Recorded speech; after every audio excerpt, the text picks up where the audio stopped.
back to my film and TV channel. We're all staying safe and well. We've got it's called on Internet Movie Database. They called it a tragicomedy directed by Julia von Heinz. And this is based on the 1999 novel Too Many Men by Lily Brett. And it stars Lena Dunham, Stephen Fry, one of my favourites, and a name I can not very well pronounce, Zbigniew Zamachowski. Something like that. My apologies to the gentleman if I've got that totally wrong. I'm doing this review on the 29th of July 2024. So I'm going to have a look at this. As I say, I don't see many films with Stephen Fry, and do we certainly no tragic comedies, so we'll have a look at this treasure. Please, if you are new to the channel, guys, and you like what I try and do, please push that subscribe button, push the bell notifications. Everything film and TV, film reviews like this, information, vlogs, lots of different things. And if you do check through the channel and see stuff on my football team, Manchester City as well, so if that's of any interest, or you might know somebody who might be interested, give me a kick in my direction. I'll be very, very grateful. But this is about film and TV, and the memberships are open. The channel, all these are free. All the movie releases are free. But if you want early access to my movie reviews or information vlogs, 99p a month memberships are open. It's more aimed at the football because I do have a lot of a library of stuff that's not quite been published yet, which is aimed at that. But if you want to support me in a small way by 99p a month for the membership, it'd be very, very appreciated. More on my different socials later on, and sponsorship of the channel as well. We do have a small sponsor of the channel at the moment. Right, this film is set in 1990, and it tells the story of an American journalist, Ruth, who travels to Poland with her father, Edek, to visit his childhood places. But Edek, a Holocaust survivor, resists reliving this trauma and sabotages, or tries to sabotage the trip, creating unintentionally funny situations. Okay.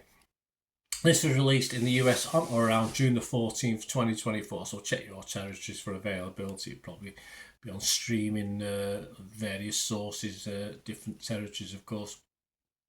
Right, my thoughts on this. I thought the story really gets going late on. I think if the first hour and a bit of the film had matched, say, the last 20-30 minutes, I think this would have been a better watch. We just get to see the emotion of it all as it goes through. I wouldn't have minded, obviously it mentions humour, I wouldn't have minded a little bit more of that, but it didn't sort of get me that way, the first 2/3 of the film. As I say, it was all about the last third of the film for me, which made it a better watch. And the tragic comedy element never really worked for me in that thing.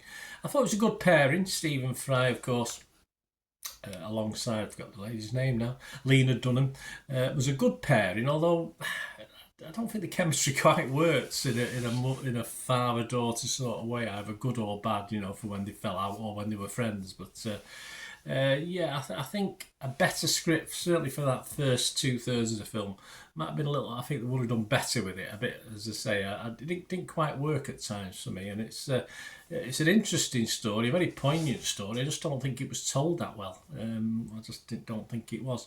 So, I mean, my scores on this, I would be positive. I would be fresh on Rotten Tomatoes. I would be positive on Metacritic, because I think the last third of the film certainly warrants that, and the subject matter, although I do have some reservations. But I can only really give it a 6 out of 10. I'm not gonna go mad on this. It's watchable, but I just get a feeling it could have been so much better. What are other people thinking? Well, Rotten Tomatoes, it's only got a 43% approval rating. That's 54 critics, and just an average of 5.4. So I've been a bit kinder, as I said, mainly because of that last third. I was hovering 5.5 on perhaps for the first 2/3 of the film, but they're only giving it 5.4 out of 10. 23 were fresh, but far more were rotten. Yeah, they had 31 reviewers were rotten on Rotten Tomatoes. Metacritic, again, pretty similar, just one positive review, 12 mixed, and a couple of negative, just 44% positivity. The audience like it, though. The audience generally like it. Rotten Tomatoes audience, 4.3 out of 5. It's very high at 91%. Metacritic users 8.4 out of 10, again very high. And Internet Movie Database, not quite as high, but just over 500 scores and reviews, and it's coming up with an healthy 6.5. I think it might drop slightly, but one of those critics don't like, but the public seem to, and I wanted to like it, but as I say, it wasn't till the last knockings of the film I thought it sort of grew on me a little bit, but I thought it struggled a little bit till then. So there you go, guys. Let me know what you think if you get to watch this. I certainly won't put you off watching it, and I'm a big fan of Stephen Fry anyway, so I enjoyed watching Stephen Fry in this, doing his accent. Of course, there's a few subtitles in it, but not too many. So yeah, let me know what you think, guys. It'd be great to hear from you.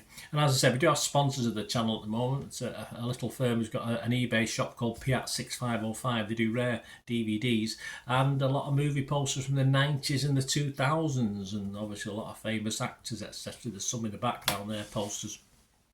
So give them your support, Piat6505. And if you follow the link in the description, just copy and paste it, you'll go straight to the shop. Or if you're obviously on eBay, you can put it in the advanced search section, Piat6505, and find all the stuff. Have a good look round, guys. Almost 600 items. This is being added to every week, so it's a growing number. And just great for gifts, whether it's a DVD or the posters especially. You can frame them and give them as gifts to family, friends, or just treat yourself. Even more importantly, they're just great to have some classic films from those 2 decades as well.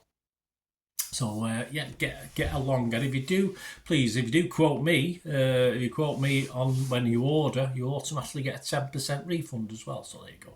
Just don't forget that. Otherwise, if they don't know, they won't be able to give it you. So if you can do that, and on screen are my various socials, guys, where I post loads of stuff on film and TV, and of course football as well. So yes, seek us out on any of those, or the emails there as well if you want to get hold of me and have a chat about anything that's sponsoring the channel in the future, etc., or just your support, or just about anything to do with film and TV. That's what it's all about. Thanks for watching, guys. Until we meet again, I only ever ask one thing, don't I? Please stay safe, everyone. Bye for now.